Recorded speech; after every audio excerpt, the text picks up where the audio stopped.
Let me show you something. Here are two sentences. Both are grammatically correct. I think this idea is good, but it has some problems. I see the value in this idea, but there are a few concerns that we need to address. Same meaning, same grammar level, roughly. So why does the second one sound so more intelligent? That's exactly what this video is about. If you're a B2 or above, grammar isn't the problem. Your English is correct, but correct isn't the same as natural, and natural isn't the same as powerful. Today, I'm going to show you the patterns that advanced speakers use almost without thinking. And once you see them, you won't be able to stop noticing them. Let's go. Section 1, the opinion upgrade. Start with something simple, giving an opinion. Most learners say, I think this is a good idea, but it has some problems. Nothing wrong with it, but listen to what happens when you shift the structure slightly. I see the value in this, but there are a few concerns worth addressing.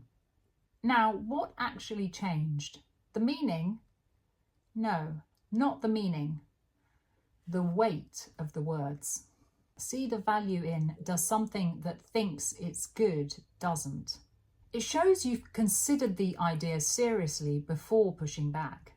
That's not just vocabulary, that's social intelligence built into language. Advanced speakers don't just choose better words. They choose words that signal how they're thinking, not just what they think. That's the real difference between a B2 and a C1 level. Your challenge: how would you soften this diplomatically? I don't agree with this decision. So pause the video here and try it. A model answer could be, I'm not entirely convinced this is the right approach. Notice not entirely convinced leaves the door open. It disagrees without closing down the conversation. That's C1 in action. Section 2, the structure that native speakers love and nobody teaches.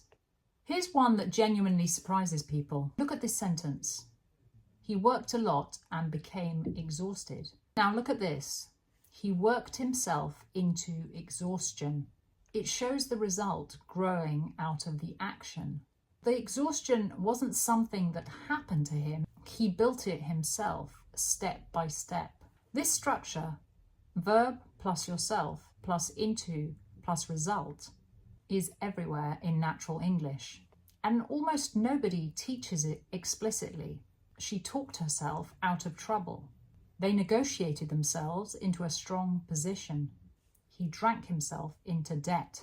The structure tells a tiny story inside the single phrase. This is called resultative construction. You don't need that term, but if you start using this pattern, people will notice. It's a genuine C1 marker. Your challenge: she practiced a lot and became very confident. Rewrite it using this structure. Pause the video here and try it. A model answer could be, she practiced herself into confidence. Elegant, right? One sentence, full story. Section 3 is cause and result. The upgrade that most people miss. Textbook English teaches you to say, because the deadline was short, we worked faster. Correct, clear, and slightly flat. Real B2 to C1 English sounds like this. Given the tight deadline, we had to move quickly. One word is given. It replaces because and compresses the whole cause into the front of the sentence. It sounds efficient, confident, like someone who's used to speaking in meetings. Given, due to, in light of, as a result of. These aren't just formal synonyms for because. They each carry a slightly different relationship between cause and result. Given implies the cause was already known. In light of implies new information changed things. The more precisely you choose, the more advanced you sound. Your challenge: because costs increased, we changed the plan. Now, change it, try it, pause the video here. A model answer could be, due to rising costs, we changed our approach. Two upgrades there, spot them both. Section 4, hedging. The skill that separates C1 from everyone else. Here's a sentence. This plan is risky. It's direct, it's clear, and in most professional or academic contexts, slightly aggressive. Advanced speakers hedge, not because they're unsure, but because hedging is a form of precision. There's a degree of risk involved in this plan. This could potentially give rise to some complications. It's worth considering the risks before we commit. None of these are weak, they're controlled. So hedging isn't uncertainty, it's sophistication. In academic English, business English, and professional conversation, unhedged statements can sound blunt or even arrogant. Learning to hedge is learning to sound like someone who thinks carefully before they speak. Your challenge: soften this without losing the meaning. This will cause problems. Pause the video here and give it a go.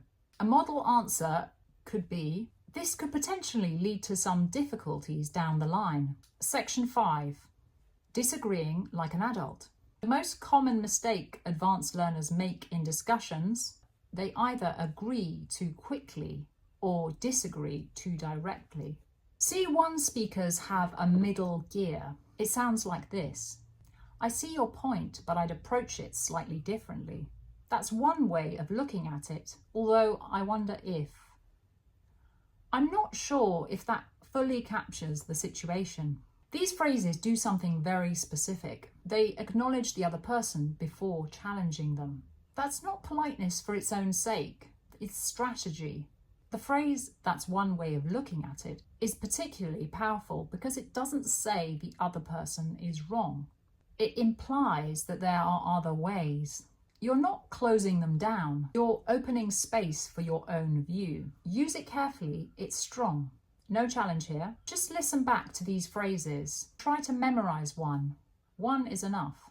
I see the value in this, but there are a few concerns worth addressing.